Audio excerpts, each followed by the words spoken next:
I can't remember if I have shared this story in depth before, but right before we found the Bee Orchid, Taylor and I were traveling in Costa Rica, and so many different things happened.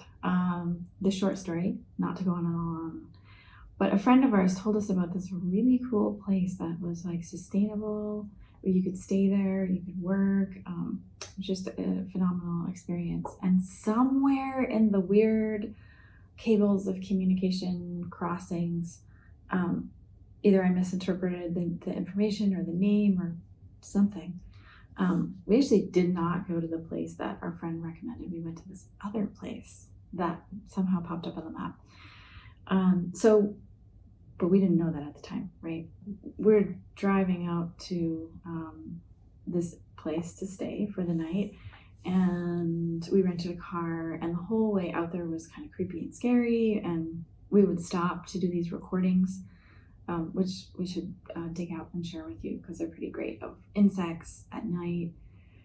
And then we had a couple weird experiences where we were afraid of either people or ghosts or entities or weird stuff that we could hear, wild animals. I'm not sure. We probably actually have that on tape. But so we end up at this place, right? And it has these like beautiful cabins, and it looks kind of jungly. We end up there in the black darkness of the night, because even though they say not to drive at night, we typically end up driving at night because we do all our best work during the day, right? Collecting flowers and sunshine, and then we drive at night. So we get to this place, and first of all, it just kind of feels different and funky. And then we get on the golf cart, and the guy who's helping us with our luggage starts telling us the story of how a week or two ago he saw a jaguar? A jaguar? Walking through walking through the grass. And that just seemed kind of interesting and eerie, and normally, wild animals don't want to bother humans. But the whole kind of vibe just seemed interesting and strange. So then we get to our room, there's a giant bug, Taylor freaks out, we have to take care of that. It's kind of like this wooden cabin with screen windows, right? It's really warm in Costa Rica. Anyway, we're really tired, so we just kind of have a weird dinner, kind of wonder about our surroundings, think it'll be better in the morning, go to bed. And then we wake up in the middle of the night and we hear all these weird sounds. I still don't know what it is. It still kind of creeps me out just thinking about it.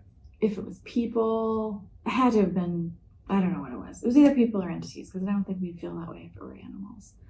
But there was stuff crunching around out there, and we didn't feel safe. And there was no cell phone connection, no Wi-Fi, no satellite, no nothing. We had zero way of communicating with the outside world.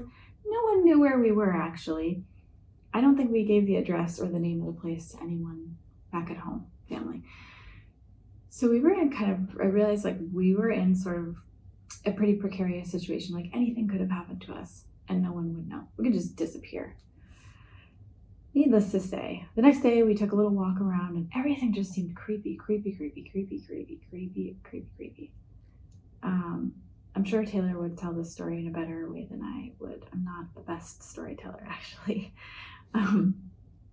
But the sense of this place was like something was off. So we had planned on staying there several nights, and we just left, and they wouldn't even give us a refund. It was like they were all grumpy and crunchy and cranky about it, and we were just like, we're gonna eat the money and run, because this place is not safe. We're not safe here, right? Like, I don't know, we couldn't imagine sleeping another night in that cabin, and what, somebody comes in with a machete? I don't know, it just seemed so we didn't feel safe. And then we moved on to another place where we, sat in some hot springs and had some time to think. Stayed in this really awful little hotel that was freezing cold, and however, we were safe. And then we're finally able to call home, and we called my teacher. And then we got like a pretty harsh scolding. And I remember he said so many interesting things that night, and gave us really specific instruction about being aware of our surroundings. And, he was saying things like, every time you go to a coffee shop, look around and notice who is in that coffee shop with you. And then the next place you go, maybe you're getting gas, Do you see any of the people that you saw in the coffee shop? Are any of the faces similar? You know, like in a sense, like, is anybody following you?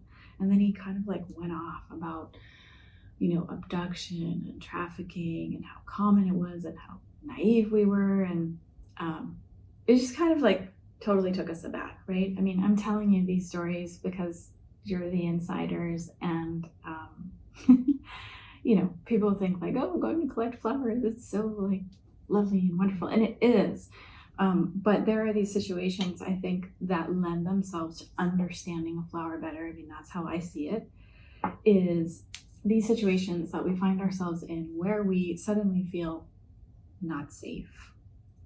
So part of what Bee Orchid Elixir is doing inside of us in terms of patterns in our cellular makeup is helping us understand where we can have more awareness and more clarity of what's actually happening around us, but at the same time being able to have an understanding of when we are safe and not safe. And right, that could have so many different meanings today in society, whether that's, you know, walking into the parking lot at night by yourself, or whether that's, am I safe to speak my mind? Am I safe to tell the truth? Am I safe to tell someone that I love how I really feel? Or, you know, am I safe to explore my creativity? Whatever it is for you, I would say the theme for this week is noticing safety. When do you feel safe? When do you feel not safe? And just observing what effect does taking this elixir do in your consciousness and your awareness around this concept of safety.